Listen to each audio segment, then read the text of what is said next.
Same अगर आपको ऊपर इन दोनों में से कहीं भी जाना पड़े आप नहीं जा पाओगे, समझ गए। हाँ। और अगर आपको एट द रेट से डॉलर पर जाना पड़े directly, diagonally opposite, at the rate से डॉलर या डॉलर से एट द रेट, या एंड से हैश, हैश से एंड, तो आप डायगनली अपोजिट नहीं जा पाओगे। हाँ। और नहीं जाने का मतलब क्या होगा कि उन दोनों एलिमेंट के बीच में कोई रिलेशन नहीं बन पाएगा। रिलेशन नहीं है। हाँ। ठीक है। अब देखो, मुझे ए से डी पर जाना था लेकिन मैं ए से डी पर नहीं जा पा रहा क्योंकि यहाँ पर एंड था फिर हैश था। मैं एंड के बाद हैश पे नहीं जा पा रहा तो मैं ए से डी पर जा ही नहीं पाऊंगा। इसका मतलब ये तो गलत हो गया मेरा। अब मुझे चेक करना है बी से डी। देखो बी से डी पर जाना है अगर मुझे तो हैश है और एंड है, हैश है और एंड, ये भी डायगोनली अपोजिट हो गए, आप नहीं जा पाओगे, तो आपका ये भी गलत हो गया। अब मैं आपको ना एक केस ऐसा लेता हूँ जिसमें ये पता लगेगा आपको कि आप कहाँ पे जा सकते हो। मैं ले लेता हूँ यहाँ पर A dollar B hash C copyright D और एट द रेट ई। ये मान लो कोई स्टेटमेंट है आपकी और इसके कंक्लूजन है आपके पास। फर्स्ट कंक्लूजन है A dollar C, second conclusion है आपके पास बी हैश डी। ठीक है। अब देखो, पहले तो ये समझ लो कि इस फिगर में करना क्या होता है आपको। जब आपको मैंने पहले वाले क्वेश्चन में बताया था कि आपको ए से डी पर चेक करना है, ए से डी पर, तो जो सबसे पहला सिंबल था एट द रेट, मैं अपनी फिगर में एट द रेट पे चले गया था। मैंने एट द रेट से मूव करना स्टार्ट किया था दूसरे सिंबल्स की तरफ, मैं नहीं जा पाया तो वो मेरा गलत हो गया था। अगर मैं जा पाता तो जहाँ पे मैं फाइनली जाके रुकता हूँ ना जिस सिंबल पर, आपके कंक्लूजन में उन दोनों एलिमेंट के बीच में अगर वो फाइनल सिंबल है तो वो आपका कंक्लूजन सही है, अदरवाइज गलत होता है। अब मैं आपको इस सेकंड एग्जांपल में करके बताता हूँ। फर्स्ट कंक्लूजन क्या है यहाँ पर, ए से सी, तो आपको ए से सी के बीच का रिलेशन चेक करना है। ठीक है, चेक करते हैं। ए से सी के बीच में कितने सिंबल हैं? दो। कौन कौन से हैं? डॉलर एक हैश। हाँ, तो सबसे पहला सिंबल कौन सा है? डॉलर। तो मैं डॉलर के पास चले जाता हूँ, चले गया। अब मुझे डॉलर से हैश पे जाना है, मैं जा सकता हूँ, चले गया। लेकिन देखो, जो मैंने एरो बना रखा था मैं उस एरो के अगेंस्ट गया हूँ, तो मैं यहाँ पे रुक नहीं सकता, मुझे वापस आना पड़ेगा डॉलर पर। मैं डॉलर से हैश पर गया, वापस आ गया, फिर मुझे कहाँ तो मैं वापस कहाँ पे आ गया? हैश पे, सॉरी डॉलर पे आ गया, और डॉलर पे आके मैं रुक गया। इसका मतलब ए और सी के बीच में अगर डॉलर होगा तो आंसर ठीक होगा वरना गलत होगा, और ए और सी के बीच में यहाँ पे डॉलर ही है, इसका मतलब ये हमारा सही हो गया। आया समझ में? Yes sir. अब देखो, मुझे चेक करना है बी और डी के बीच में, बी और डी के बीच में कितने सिंबल हैं? हैश और कॉपीराइट। तो मैं हैश पे आ गया, हैश से मैं गया कॉपीराइट पर, लेकिन मैं यहाँ पर भी एरो के अगेंस्ट गया हूँ, मुझे वापस आना पड़ेगा हैश पर। तो मैं फाइनली कहाँ पे आकर रुका हूँ? हैश पर। तो बी और डी के बीच में अगर हैश सिंबल है तो सही है, हैश के अलावा कुछ और होता तो वो गलत होता, और यहाँ पर हैश ही है तो ये सही हो गया मेरा। आया समझ में? सर ये वापस जाके वापस कैसे आ रहे हैं ये समझ नहीं आ रहे। हाँ देखो, मैं एक बार थर्ड कंक्लूजन लेता हूँ, थोड़ा उसमें और समझ में आएगा। ये मैंने ले लिया ए हैश डी, इसमें मुझे ए से डी के बीच का रिलेशन चेक करना है। ए से डी के बीच में कितने सिंबल हैं? 3। ठीक है, डॉलर है, हैश है, कॉपीराइट है। इसका मतलब मुझे डॉलर से स्टार्ट करना है, हैश पे जाना है, फिर कॉपीराइट पे जाना है। ठीक है, ठीक है, मैं आ गया डॉलर पर। डॉलर से मैं गया हैश पर, जा सकता हूँ, लेकिन वापस आना पड़ेगा मुझे डॉलर पे दोबारा वापस इसलिए आना पड़ेगा क्योंकि मैं एरो के अगेंस्ट जा रहा हूँ। देखो, मुझे डॉलर पे जाना है, फिर हैश पे जाना है, फिर कॉपीराइट पे जाना है। मैं ये भी कर सकता था कि डॉलर से हैश पे आया, हैश से चले गए कॉपीराइट पर, लेकिन मुझे ये अथॉरिटी नहीं है कि अगर मैं किसी सिंबल पर उसके एरो के अगेंस्ट जाऊं तो मैं उससे आगे फर्दर कहीं नहीं जा सकता, मुझे वापस आना ही पड़ेगा। मैं डॉलर से हैश पर गया, लेकिन हैश के पर मैं एरो के अगेंस्ट गया तो मैं वापस डॉलर पे आऊँगा। अब डॉलर से मैं कॉपीराइट पे जाऊंगा, मुझे कॉपीराइट पे भी जाना तो पड़ेगा, लेकिन मैं डॉलर पर वापस आके तब जाऊंगा। ठीक है, तो देखो मैं डॉलर से हैश पर गया, वापस आया, कॉपीराइट पे गया, मैं यहाँ पे भी एरो के अगेंस्ट गया हूँ, तो वापस आना पड़ेगा मुझे डॉलर पर। तो फाइनली मैं कहाँ पे आके रुका हूँ? डॉलर पे। तो अगर यहाँ पे ए और डी के बीच में डॉलर होता, ये तब सही होता, अभी नहीं है, तो ये हमारा गलत हो गया। ओके। हम फाइनली जिस सिंबल पर आके रुकते हैं, हमारे कंक्लूजन में उन दोनों एलिमेंट के बीच में वही सिंबल होना चाहिए, अगर उसको सही होना है तो। ओके। क्लियर हुआ आपको ये? हाँ, ये हो गया। ठीक है, देखो इसके ना आप एक बार, ये फर्स्ट टाइम में ना ये थोड़ा सा कंफ्यूजिंग लगता है, लेकिन अगर आप इसके 5-6 क्वेश्चन अपने आप से करोगे ना बैठ के, तो ये आपको उसके बाद बहुत इजी लगेगा, आपको इसमें कुछ भी कंफ्यूजन कभी होगा ही नहीं। ठीक है, तो ये आपको समझ आया कि आपको इन पे मूव कैसे करना है? Yes sir. मेनली ना जो ये मैंने फिगर बनाई है यहाँ पर, इस फिगर में बस आपको इसी बात का ध्यान रखना है कि आपको मूव कैसे करना है, कि आप कौन से सिंबल पर जा रहे हो, कैसे जा रहे हो, वो एरो के अगेंस्ट है कि नहीं है, आपको वापस आना है कि नहीं आना, ये सब डिपेंड करता है इस मूवमेंट पर इसकी। ठीक है, समझ में आ गया? हाँ जी। अब मैं आपको ना ये वाला एक क्वेश्चन और करा देता हूँ, ठीक है?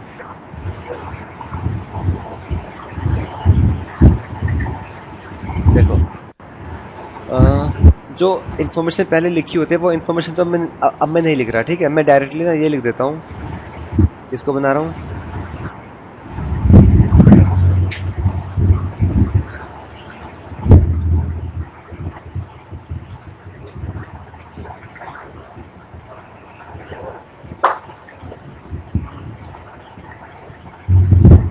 देखो जो इन्फॉर्मेशन गिवन होगी आपको, आप वो पढ़ के अब उसे डिकोड तो कर ही लोगे आराम से। Hello hello. हाँ, मैं ही कह रहा हूँ कि जो इन्फॉर्मेशन स्टार्टिंग में लिखी आती है, आप अब उस इन्फॉर्मेशन को रीड करके उन सिंबल्स को डिकोड तो कर लोगे ना आराम से? Yes sir. ठीक है, तो अब मैं वो इन्फॉर्मेशन नहीं लिख रहा हूँ, मैं आपको जस्ट एक एग्जांपल और समझा रहा हूँ, तो मैं उन सिंबल्स को ना अपने आप से मान लेता हूँ कुछ, ठीक है? मैं ही मान लेता हूँ कि ग्रेटर का मतलब होगा @, लेस का मतलब है हैश, इक्वल का मतलब है कॉपीराइट, इसका मतलब है एंड, और इसका मतलब है डॉलर। ठीक है, अब मैं आपको ये बताता हूँ कि जो एक्चुअल में क्वेश्चन एग्जाम में आता है ना, वो किस टाइप से आता है।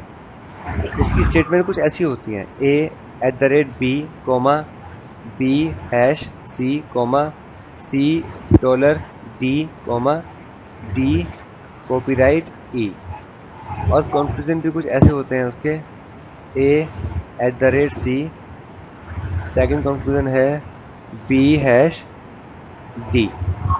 ठीक है, जो मैंने आपको भी एग्जांपल करवाया था, उस वाले एग्जांपल में वो एक ही स्टेटमेंट थी सिंगल, इसमें ये दो के पेयर में काफ़ी सारी स्टेटमेंट दे रखी हैं, लेकिन इनसे कुछ फर्क नहीं पड़ेगा। ये आप इसको ज्वाइन भी मत करना, क्योंकि आपको तो ये ना, आपको इस चैप्टर के क्वेश्चन बिना कॉपी पेन का यूज़ करने होते हैं। तो जैसे मान लो आपकी कंप्यूटर की स्क्रीन पर अगर ऐसा लिखा आया, तो आप यही मानना कि ये एक साथ ही लिखे हुए हैं, आप इनको अलग अलग मानना ही मत। जैसे आपको ए से सी के बीच में अगर रिलेशन फाइंड करना है, तो यहाँ पर भी ए से सी के बीच में कितने सिंबल हैं? 2 हैं। और अगर मैं इसको कंबाइन करके लिख भी दूं, तब भी कितने रहेंगे? यही तो रहेंगे। हाँ। तो आपको इसे कंबाइन करने की जरूरत ही नहीं है, आप इसको ऐसे रहने देना। ठीक है, अब आपको ए से सी के बीच का रिलेशन फाइंड करना है, और ए से सी के बीच में 2 सिंबल है, @ और हैश। तो ठीक है, देखते हैं, ये रहा @ फिगर में, तो ये हैश है। आप यहाँ पे तो आप जा ही नहीं पाओगे, इसका मतलब ए से सी के बीच में कोई रिलेशन नहीं बनेगा। अब चेक करना है आपको बी से डी के बीच का रिलेशन। बी से डी के बीच में 2 साइन है, हैश और डॉलर। ठीक है, तो चेक करते हैं। देखो आप हैश पे आ गए, हैश से आपको जाना है डॉलर पर, आ गए नीचे, लेकिन यहाँ पे आप रुक नहीं सकते, वापस जाना पड़ेगा। आप फाइनली कहाँ पे आगे रुके हो? हैश पे। तो बी और डी के बीच में अगर हैश हुआ तो सही होगा, वरना गलत होगा, मैंने बताया था आपको। और यहाँ पर हैश ही है, तो ये सही होगा। ठीक है, अब इसी में मैं एक कंक्लूजन और कर लेता हूँ, चेक करने के लिए कि मतलब प्रैक्टिस करने के लिए। बी कॉपीराइट ई मान लिया मैंने। अब बी से ई के बीच में कितने सिंबल हैं? 3। हैश है, डॉलर है और कॉपीराइट है। चेक करते हैं। मैं हैश पे आ गया, हैश से मैं गया डॉलर पर, जा सकता हूँ। हाँ वापस आना पड़ेगा हैश पर। अब मैं जाऊँगा हाँ कॉपीराइट पर, कॉपीराइट पे जा सकता हूँ, लेकिन वापस आना पड़ेगा हैश पर। फाइनली कहाँ पे आके हाँ। रुका हूँ? हैश पे। तो बी और ई के बीच में अगर हैश होता तो सही होता, लेकिन हैश हाँ नहीं है, तो ये हो गया हमारा गलत। आया समझ में? हाँ आ गया। अच्छा, आपको अब ये फिगर समझ तो आ रही होगी ना? हाँ ये फिगर मुझे आ गई है अच्छे से समझ। ठीक है, क्योंकि आपको इस फिगर की मूवमेंट समझ में आनी चाहिए अच्छी तरह। तो आपके इस चैप्टर के सारे क्वेश्चन सही होंगे हमेशा, कोडिंग वाले भी सारे क्वेश्चन हमेशा सही होंगे आपके। Okay sir. और पहली बात तो ना, कोडिंग वाले क्वेश्चन आपके प्री में कभी आएंगे नहीं।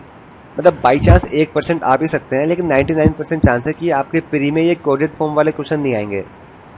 ओके। ठीक है, ये क्वेश्चन अगर आपके आए तो मेंस में आएंगे, मेंस वाले एग्जाम में। ओके। और मेंस वाले एग्जाम में भी अगर आप इस फिगर को अच्छी तरह से यूज करोगे तो आपके सारे क्वेश्चन सही होंगे और बहुत कम टाइम में सही हो जाएंगे। Yes sir. ठीक है, अब मैं आपको ना एक वो बता रहा हूँ वेबसाइट, जिस वेबसाइट से आपको प्रैक्टिस करनी है ऑनलाइन। Yes sir. ठीक है, एक वेबसाइट है अफेयर्स क्लाउड।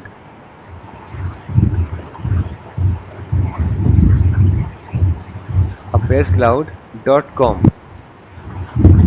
एक तो ये वाली वेबसाइट है। इसके अलावा एक वेबसाइट है एग्जाम पंडित .com। आपको इन दोनों वेबसाइट से प्रैक्टिस करनी है क्वेश्चंस की। यस ठीक सर। है, तो इन दोनों वेबसाइट पे ना, जब आप वेबसाइट को खोलोगे तो इन वेबसाइट्स पे रीजनिंग, मैथ, सभी के बहुत सारे टॉपिक्स हैं, सभी सब्जेक्ट से। आपको रीजनिंग में ना, इसमें इनइक्वालिटी चैप्टर के क्विज मिलेंगे, क्वेश्चंस होंगे ओके। बहुत सारे। आपको वहां से प्रैक्टिस करनी है इस चैप्टर के क्वेश्चंस के लिए। Okay sir. ठीक है, तो ये दोनों बहुत अच्छी वेबसाइट्स हैं। आपका जब तक भी कोई एग्जाम हो, जब तक भी आप तैयारी कर रहे हो, आप इन दोनों वेबसाइट्स को हमेशा फॉलो करते रहना। Okay sir. क्योंकि जितने भी एग्जाम होते हैं ना, और उन एग्जाम में जब अगर कभी भी कोई नए पैटर्न का कोई क्वेश्चन आता है, तो ये वेबसाइट वाले उस नए पैटर्न के क्वेश्चन को भी अपनी वेबसाइट पे 2-3 दिन के अंदर डाल देते हैं। Okay sir. तो अगर आप इन वेबसाइट को फॉलो करते रहोगे तो आपको आप एक तो अप टू डेट रहोगे कि हाँ क्या एग्जाम चल रहे हैं, एग्जाम में कैसे क्वेश्चन आ रहे हैं, कैसे नहीं आ रहे। और हाँ। आप नए नए क्वेश्चन की प्रैक्टिस करते रहोगे time to time. Yes sir. तो आप इन दोनों वेबसाइट्स को फॉलो करना हमेशा, जब तक ये आपके कोई एग्जाम आएंगे हाँ। तो आपकी प्रैक्टिस बहुत अच्छी हो जाएगी। Yes sir. ठीक है, तो यस सर। आपका ये वाला चैप्टर तो पूरा हो गया। अब खाली आपको इन क्वेश्चन की प्रैक्टिस करनी है, और प्रैक्टिस करना खूब अच्छी तरह। फिर यस सर। आपकी जो भी किसी भी क्वेश्चन में कैसी कुछ भी प्रॉब्लम हो, आप वो सब कुछ पूछ लेना मुझसे नेक्स्ट क्लास में। Yes sir. ठीक है, यस तो यार सर। अभी कोई नया चैप्टर तो स्टार्ट हम नहीं करेंगे, पहले आप इस चैप्टर की प्रैक्टिस कर लो अच्छी तरह। Okay sir. तो अब हम कोई नया चैप्टर नेक्स्ट क्लास में स्टार्ट करेंगे। Okay sir. तो जितना हमने अभी आज करा और जो मैंने आपको पहले कराया था लास्ट क्लास में, हाँ। आपको इसमें कोई जरा सा किसी भी चीज में कोई जरा सा भी अगर कंफ्यूजन है तो आप पूछ लो अभी। नहीं सर अभी तो समझ आ गया है।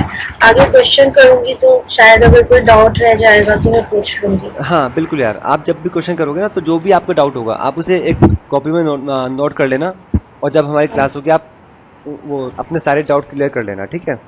Yes sir. तो फिर क्लास ऑफ करें आज की? यस सर फिर आगे फर्दर टॉपिक आज नहीं होगा तो हाँ यार, फिर तो ये। नया टॉपिक तो आज नहीं हो पाएगा। Okay sir. चलो ठीक है, तुम प्रैक्टिस कर लेना अच्छे से। ठीक है, यस सर। रीजनिंग की अगर हम बात करें तो आपको जो प्री होता है वो 25 क्वेश्चन आते हैं उसमें। ओके। ठीक है, 50 मार्क्स का होता है। और रीजनिंग के सेक्शन में आप 25 में से 25 सारे के सारे क्वेश्चन ही कर सकते हो। अगर आपकी प्रैक्टिस अच्छी है तो आप सारे क्वेश्चन कराते हो एग्जाम में। ठीक है, ठीक है। तो रीजनिंग में आपका एक टॉपिक आता है सिलोजिज्म के नाम से। सिलोजिज्म। ठीक है। ठीक है, इस टॉपिक से आपके 2 या 3 क्वेश्चन एसएससी में हमेशा आते हैं। ओके। तो ये काफी इंपॉर्टेंट चैप्टर है आपके लिए। ठीक। ठीक है, तो मैं आपको इस टॉपिक का बेसिक आज सारा बता देता हूँ। ठीक है। अच्छा, आपने पहले भी कभी एग्जाम दिया है या इस बार फर्स्ट टाइम दोगे? नहीं सर फर्स्ट टाइम। अच्छा, ठीक है ठीक है। तो देखो, हमारा इस टॉपिक में होता क्या है, हमारे पास ना इसमें कुछ स्टेटमेंट गिवन होती है हमको। ठीक है, ठीक है। और इनके साथ में गिवन होता है कंक्लूजन। कंक्लूजन ठीक है। कंक्लूजन हमेशा 2 या 3 कंक्लूजन गिवन होते हैं हमको, और 2 या 3 ही स्टेटमेंट गिवन होती हैं। वो स्टेटमेंट ठीक है। वो स्टेटमेंट कुछ भी हो सकती हैं। जैसे फॉर एग्जांपल अगर स्टेटमेंट है आपकी सम ए आर बी, ठीक है, यहाँ पे ए और बी के बदले कुछ भी हो सकता है। Some cats are dog, some houses are home, कुछ भी हो सकता है। तो फॉर एग्जांपल सर हम, वॉइस फिर ब्रेक हो रही। वॉइस ब्रेक हो रही है यार निकिता, ऐसा तो नहीं है कि आपके इंटरनेट की थोड़ा स्पीड स्लो हो? सर ये वॉइस ब्रेक क्यों हो रही है, मतलब ऐसी ब्रेक होगी क्या? यार ऐसे ब्रेक नहीं होती, अब या तो शायद नेट की कुछ प्रॉब्लम है। नेट तो जियो यूज कर रहे हैं, जियो तो सही चलता है बिल्कुल। यार एक्चुअली मैंने तो अभी आपकी क्लास से पहले 1 घंटा क्लास ली है ऑनलाइन ऐसे ही, हाँ। तो तब तो यार आवाज़ क्लियर थी बिल्कुल। पता नहीं अभी ऐसा हो रहा है या तो, और आपकी आवाज़ मुझे बिल्कुल क्लियर आ रही है। अब आ रही है आपको मेरी आवाज़? सर आ रही है पर बीच में ना ब्रेक हो जाती है, मतलब ऐसे कट कट के ब्लर हो जा रहा है, बीच में ऐसे हो रहा है। अच्छा यार ऐसा तो पता नहीं, नहीं होना चाहिए, क्योंकि आपकी वॉइस मुझे बिल्कुल क्लियर आ रही है। आपकी वॉइस बिल्कुल ओके। ब्रेक नहीं हो रही है बीच में। कई कई बार सही आती है, फिर बीच में ना आपकी ब्लर हो जाती है बात, तो अच्छा। ये अटक जाती है। अच्छा यार पता नहीं, वो शायद कुछ नेट की प्रॉब्लम होगी, हो सकता है कि जियो में कुछ प्रॉब्लम हो फिलहाल, थोड़ी बहुत बीच में आ जाती है कभी कभी। ठीक है। ठीक है, तो कराऊं मैं? हाँ सर बताइए। ठीक है, तो इसमें जो हमारी स्टेटमेंट होती है वो कुछ ऐसी होती है, सम ए आर बी। इन क्वेश्चंस को हम हाँ। करेंगे वेन डायग्राम की हेल्प से। हम्म। ठीक है। अच्छा, आपको मेरी अगर आवाज कभी समझ ना आए ना बीच में, तो मुझे बता देना ताकि मैं दोबारा बोल के आपको बता दूं। क्या? मैं कह रहा हूँ कि आपको अगर मेरी आवाज बीच में समझ ना आए तो मुझे बता देना, मैं आपको दोबारा, जो इसका बेसिक डायग्राम है ना सम ए आर बी का, हाँ। वो हम ऐसे बनाते हैं, सम ए आर बी मीन्स हमने हम्म। क्या किया, हमने ए और बी का एक कॉमन पोर्शन, एक कॉमन सेक्शन को शो कर दिया। ठीक है, जी सर। जिसका मतलब हुआ सम ए आर बी। देखो हम्म। वेन डायग्राम सिंपल एक सर्कल्स ही होते हैं और कुछ नहीं होता। ठीक है, तो हम इस चैप्टर के सारे क्वेश्चंस को वेन डायग्राम की हेल्प से ही करेंगे। आ रही है मेरी आवाज? हेलो। यार पता नहीं ऐसा आज फर्स्ट टाइम ही हो रहा है, नहीं तो मैं ऑनलाइन क्लास लेता रहता हूँ यार, आज तक कभी ऐसा नहीं हुआ। और जस्ट अभी आपको कॉल करने से पहले मैंने, ठीक है देखो, इस चैप्टर में ना 2 केसेस होते हैं। फर्स्ट केस तो होता है आपका डेफिनेटली ट्रू वाला, फर्स्ट केस होता है डेफिनेटली ट्रू वाला, सेकंड केस होता है पॉसिबिलिटी वाला। फर्स्ट केस डेफिनेटली ट्रू और दूसरा? पॉसिबिलिटी, जो मैंने यहाँ पे लिखा है स्क्रीन पर, पॉसिबिलिटी मैंने स्क्रीन पर लिखा भी तो है। जी। आपको स्क्रीन शो हो रही है ना, स्क्रीन? सर स्क्रीन शो हो रही है, स्क्रीन दिख रही है, बस। तो मैंने यहाँ पर लिखा है ना कि इसमें 2